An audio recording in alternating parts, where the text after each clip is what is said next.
Na quarta-feira, 29 de agosto, o Pisces 3 e seus 2 pilotos afundam até o fundo do Oceano Atlântico em um acidente que poderia ter sido evitado.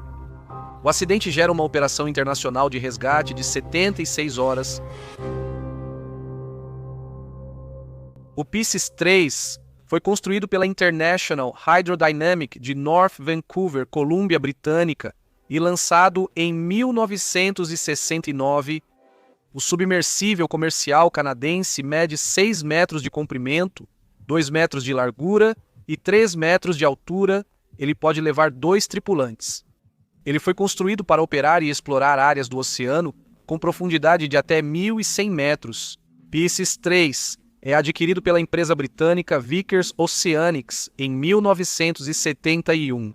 A Vickers Oceanics possui a maior frota de submersíveis comerciais, com 9 submarinos e 5 navios de apoio. Submersíveis apoiam a indústria de petróleo offshore, fazendo levantamentos dos locais para novos oleodutos e estruturas subaquáticas. São usados para inspecionar e manter plataformas, oleodutos e cabeças de poço. Eles localizam e recuperam equipamentos perdidos ou registram o estado das partes submersas das plataformas de perfuração. Manipuladores são acoplados ao Pisces 3. Estes são braços mecânicos que podem ter uma variedade de ferramentas acopladas para agarrar, cortar, serrar, perfurar e bombear. As ferramentas podem ser trocadas enquanto o submersível está submerso. O Pisces 3 tinha nadadeiras traseiras, mas a Vickers Oceanic as removeu para facilitar acesso e manuseio. Na terça-feira, 28 de agosto de 1973, Roger Melanson passa o dia consertando um manipulador quebrado no submarino. Durante o conserto, ele troca o tanque de oxigênio meio vazio por um cheio, mesmo que o meio vazio teria sido suficiente para o próximo mergulho. Apenas uma boa prática. Depois de trabalhar dia e noite avançando até a manhã de 29 de agosto, Roger Chapman e Roger Melanson iniciam um mergulho rotineiro às 01h15. Eles estão trabalhando na instalação de um cabo telefônico transatlântico no fundo do mar. A posição atual deles é a 130 milhas náuticas a sudoeste de Cork, no sul da Irlanda. Chapman é um ex-submarinista da Marinha e Melanson é o engenheiro que reconstruiu o submarino quando ele foi recebido do Canadá. Ambos têm grande experiência e Melanson conhece todo o submarino. O trabalho deve durar 20 dias com mergulhos de 8 horas no submersível. Leva cerca de 40 minutos para atingir a profundidade de 488 metros no fundo do mar. O Pisces 3 usa jatos de água para liquefazer a lama, colocar o cabo e depois cobri-lo novamente. É um trabalho difícil e exaustivo manter o foco em uma visibilidade quase zero. Enquanto eles borrifam jatos de água na lama, uma nuvem de lodo se levanta e é quase impossível enxergar além do braço manipulador. A equipe compara a experiência a dirigir em uma rodovia com neblina densa, seguindo uma linha branca. Os homens se ajoelham com as cabeças entre os joelhos para enxergar pela vigia. A vigia fica voltada para frente e para baixo, permitindo ver os cabos que estão instalando no fundo do mar. Eles controlam o submersível com uma mão e o manipulador com a outra. Isso exige 100% de concentração o tempo todo. Para evitar o cansaço, os pilotos se revezam e trocam de posição com frequência. A cada 40 minutos eles purificam o ar. Eles ligam um ventilador de hidróxido de lítio para remover o dióxido de carbono da atmosfera e também adicionam oxigênio extra à cabine para manter o ar respirável.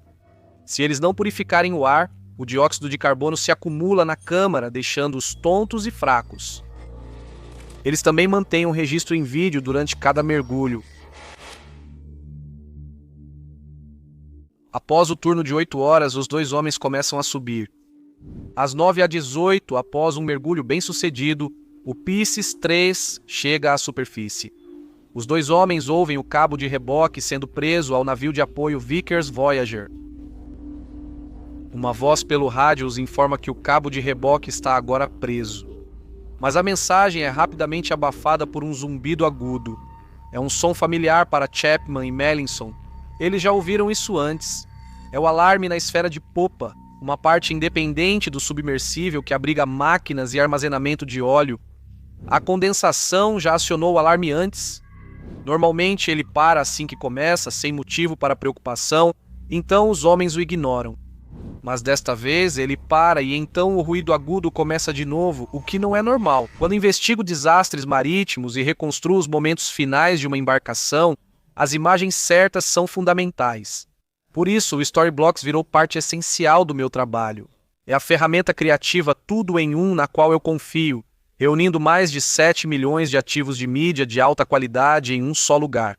Se eu preciso recriar exatamente a tensão de uma tempestade furiosa, posso imediatamente pegar imagens de ondas fortes e combiná-las com o som do vento uivante para construir a narrativa. E se algo estiver faltando, eu uso as ferramentas de IA integradas deles. Com edição de vídeo por IA da Runway, personalizo clipes rapidamente, mantendo o controle criativo total. E com a narração por IA alimentada pela 11 Labs, posso criar uma narração que se encaixa na história.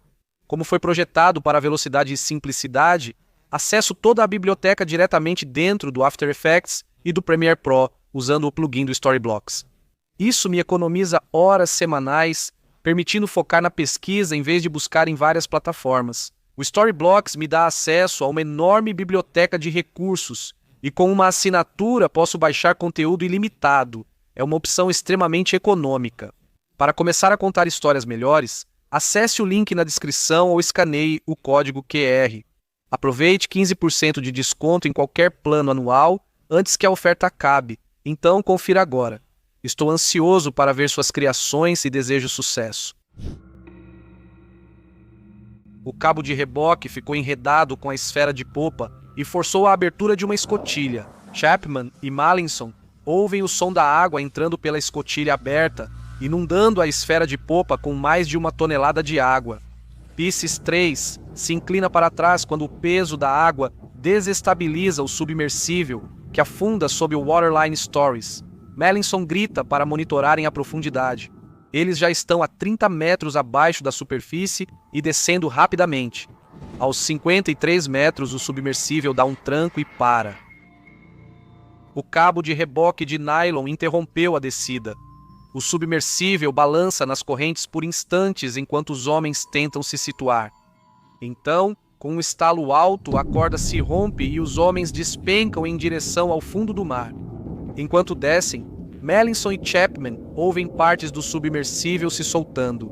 Estalos altos ecoam na pequena câmara onde estão trancados. Eles desligam todos os sistemas elétricos, o que os deixa em completa escuridão. Em seguida, eles liberam um lastro de chumbo de 180 quilos, o que ajuda a desacelerar a descida. Eles enchem a boca de algodão enquanto se preparam para o impacto. O algodão vai reduzir as chances de morderem a língua no impacto. Às 9h30, Pisces 3 colide com o fundo do mar a 488 metros de profundidade, levantando uma nuvem de lodo. O submersível permanece intacto. Chapman e Mallinson ainda estão vivos, mas estão presos em uma esfera de 1,80 m no fundo do oceano. Com uma lanterna, eles se orientam e ligam para o navio de apoio para atualizá-los. Às 9h45, Mallinson e Chapman fazem contato por rádio com o Vickers Voyager acima. Eles avisam que estão bem e de bom humor. O tanque cheio de oxigênio tem capacidade para durar quase 72 horas, mas 8 horas já foram usadas, restando 64 horas. Os homens sabem que nenhuma embarcação pode alcançá-los na superfície. Levará ao menos 2 dias para que qualquer equipamento útil chegue ao local. Os homens passam as primeiras horas se organizando e planejando como sobreviver por mais tempo. Está frio, úmido e o oxigênio é limitado. Para piorar, o submarino está de cabeça para baixo. Agora que a nuvem de lodo assentou, Mallinson ilumina com a lanterna pela vigia, meio que esperando ver uma equipe de resgate já vindo salvá-los. Tudo o que ele consegue ver é o fraco feixe de luz desaparecendo na escuridão. O dióxido de carbono é mais pesado que o ar, então os homens deitam no topo da cabine para respirar ar melhor. Eles permanecem imóveis e em silêncio. Ao minimizarem seus movimentos, eles conseguem reduzir o consumo de oxigênio. Eles têm apenas um sanduíche e uma lata de limonada. Eles também decidem permitir que o dióxido de carbono no ar se acumule além dos 40 minutos normais para economizar oxigênio, o que os deixa letárgicos e sonolentos.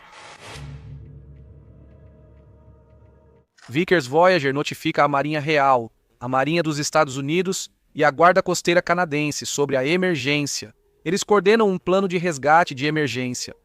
Às 10h35, o navio irmão Vickers Venturer está no Mar do Norte quando recebe uma ordem para retornar ao porto mais próximo com o submersível Pisces 2. Ao meio-dia, o navio de pesquisa da Marinha Real HMS Hackett segue para o local do acidente para oferecer assistência com cabos de içamento especiais. A Marinha dos Estados Unidos disponibiliza o submersível Curve 3 do Departamento de Salvamento dos Estados Unidos, também chamado Veículo Controlado de Recuperação Subaquática. Ele é carregado em uma aeronave na Califórnia. O Curve 3 foi projetado para recolher bombas do fundo do mar. Após chegar a Swansea, ele embarca no John Cabot, navio da Guarda Costeira Canadense, que parte rumo ao local do acidente.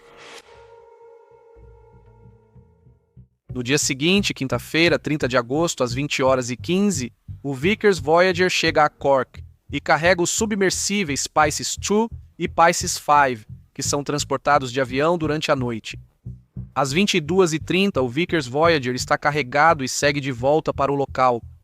3h30 depois, às 2h em ponte, o Vickers Voyager chega ao local e lança o Pisces 2 com uma corda de polipropileno presa.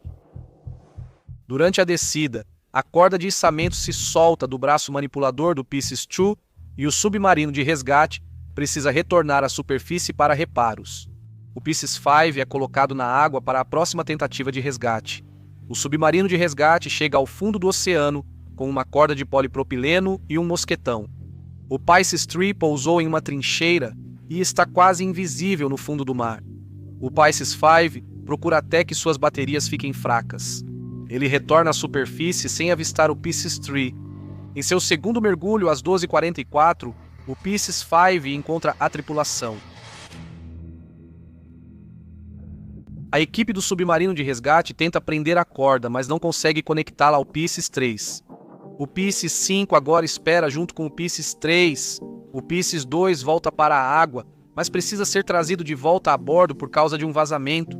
O Curve 3 chega a bordo do John Cabot. Ele também não consegue ser lançado devido a uma falha elétrica. À meia-noite, entrando na sexta-feira, 31 de agosto, o Pisces 5 recebe ordem para retornar à superfície. Ele sobe e se junta aos outros dois submersíveis com defeito. Com tudo dando errado, a equipe de resgate começa a perder as esperanças de resgatar Chapman e Melanson. Os homens já estão no submersível há 72 horas. O tempo deles está se esgotando e não há nenhum submersível em posição para trazê-los à superfície. Eles estão ficando sem oxigênio e também sem hidróxido de lítio para remover o dióxido de carbono do ar dentro do submersível. Ambos os homens estão com frio, molhados e com fortes dores de cabeça. Com o limite de 72 horas de oxigênio em mente, a equipe de resgate sabe que só tem uma última chance se já não for tarde demais.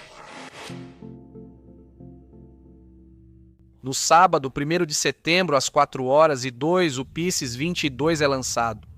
1 hora depois, ele alcança o submarino e prende com sucesso um engate especial e uma corda de reboque de polipropileno à esfera traseira na parte de trás do Pisces 3, mas Melanson não está confiante de que o içamento vá funcionar. A esfera traseira não é o ponto mais forte. Eles estão na esfera 4 e ele está irritado por não estarem sendo içados por ela. Ele acha que é a decisão errada. Mas a única maneira da equipe de resgate prender um cabo é usando o engate. O dispositivo tem 2 braços que abrem e fecham como um guarda-chuva. A equipe de resgate insere o engate pela escotilha aberta da esfera traseira alagada do Pisces 3. Uma vez dentro, os braços do engate são abertos e travados na posição. Às 9h30, o Curve 3 começa a descer. Às 10h35, ele alcança o Pisces 3 e consegue prender outra corda de reboque à esfera traseira do submersível encalhado, mais uma vez usando o mesmo tipo de engate feito sob medida.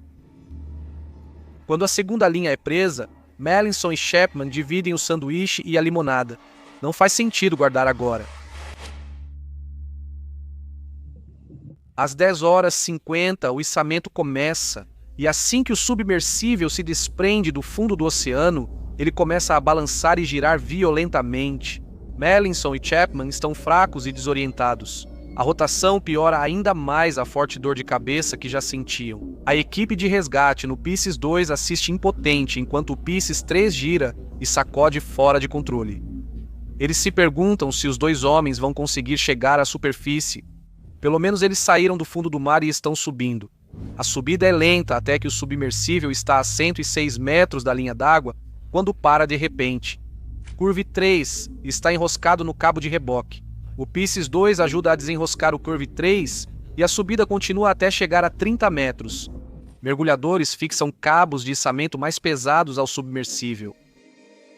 Às 13h17 do sábado, 1º de setembro, o Pisces 3 finalmente rompe a superfície. Para alívio dos socorristas, Chapman e Melanson seguem vivos. Mergulhadores tentam abrir a escotilha para a entrada de ar fresco no submersível. Melanson e Chapman estão com pouco oxigênio.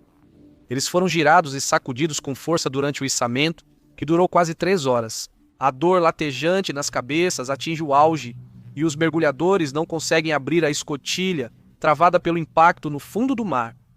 A equipe de resgate içou o Pisces 3 para o convés do Vickers Voyager. Leva quase 30 minutos a mais para abrir a escotilha. Melanson e Chapman lutam para sair da cápsula. Eles ficaram apertados lá dentro por 84 horas e 30 minutos. Eles sobreviveram ao resgate mais profundo de um submersível na história. Ambos se recuperam do acidente com leve transtorno de estresse pós-traumático. Chapman se torna a maior autoridade em submersíveis de resgate e desempenha um papel fundamental no resgate da tripulação de 7 homens do submarino russo AS-28 Prince em 2005. Melanson continua trabalhando com a Vickers Oceanic por vários anos, restaurando motores a vapor. Ele e Chapman mantêm contato, encontrando-se todos os anos até Roger Chapman falecer aos 74 anos em janeiro de 2020. O tanque de oxigênio cheio que Melanson trocou em um submarino há quase 4 dias tinha cerca de 12 minutos de oxigênio restante.